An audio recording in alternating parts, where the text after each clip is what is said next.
Hi, I'm Naomi Rose, and welcome to Real Talk, Love and Life After 50. Today, let's talk about the freedom to be yourself.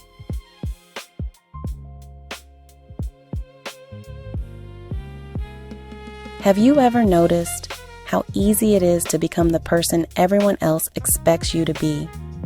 The good daughter, the perfect wife, the always put together friend, the one who never complains, never needs help, never says no. It happens so gradually, we barely notice it happening. One small compromise here, one little bit of ourselves set aside there. We tell ourselves it's temporary, just until the kids are grown, just until things settle down at work, just until we have more time. But temporary has a way of becoming permanent, doesn't it? We spend so many years playing all these roles so well that somewhere along the way, we forget who we were before we started performing them. We forget what used to make us curious, what used to make us laugh until we cried, what we used to daydream about before responsibility took over the driver's seat. And then one day, maybe it's after 50, maybe it happens sooner, we catch our reflection and we pause. We ask ourselves, wait, who am I, really? Underneath all of this, who is actually in here? That question can feel unsettling at first, but take a breath. It's also the beginning of something beautiful.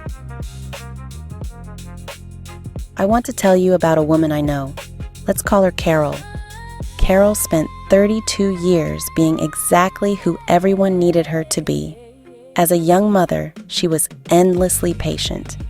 As a wife, she kept the peace, even when she had every right to speak up.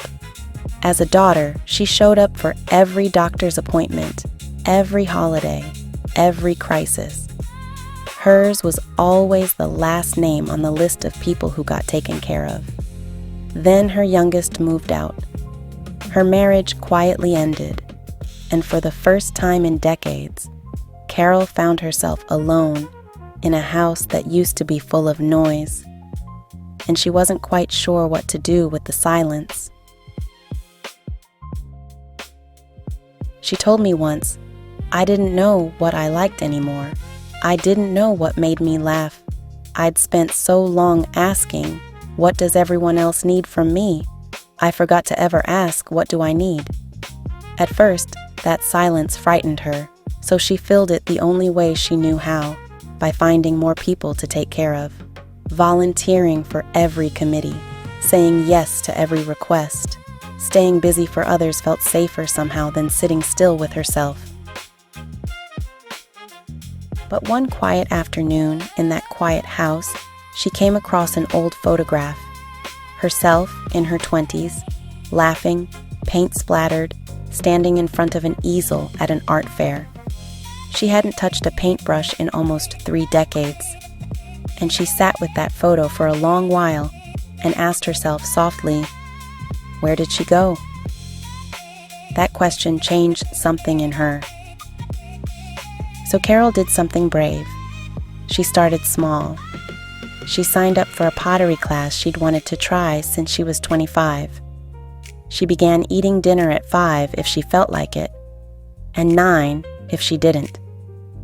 She let herself enjoy a Saturday with absolutely no plans and no guilt attached to any of it.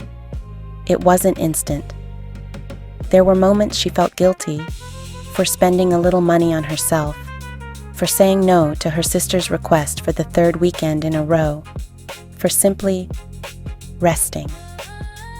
Old habits don't loosen their grip overnight, but each time she chose herself, it became a little easier, a little more natural, a little more like coming home.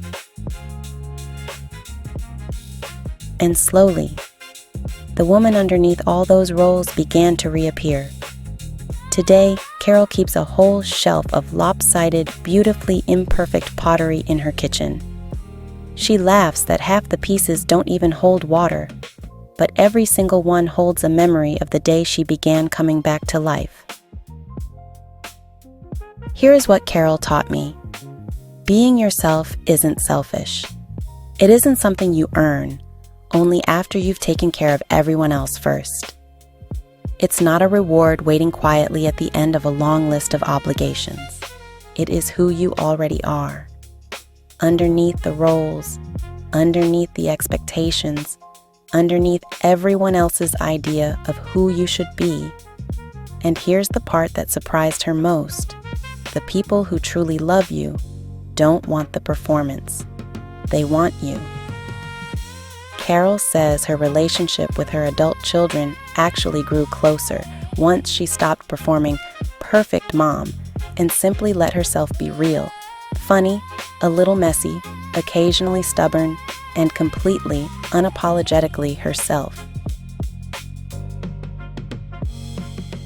So let me leave you with the same question Carol once asked herself. If you set down every role you're playing, just for a moment, who's standing there? What did she used to love? What is she curious about? What would she try if no one were watching and no one were judging? You don't need a dramatic life change to find her again. Sometimes it's as simple as one small, honest choice a day. Today's Real Talk gift. You don't have to earn the right to be yourself. If today's gift helps you in any way, take it and grow.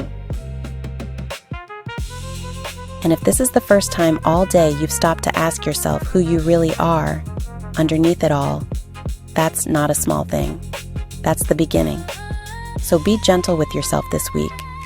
And maybe, somewhere in there, find one small way to simply be you. Until next time, keep living in peace, love, and happiness.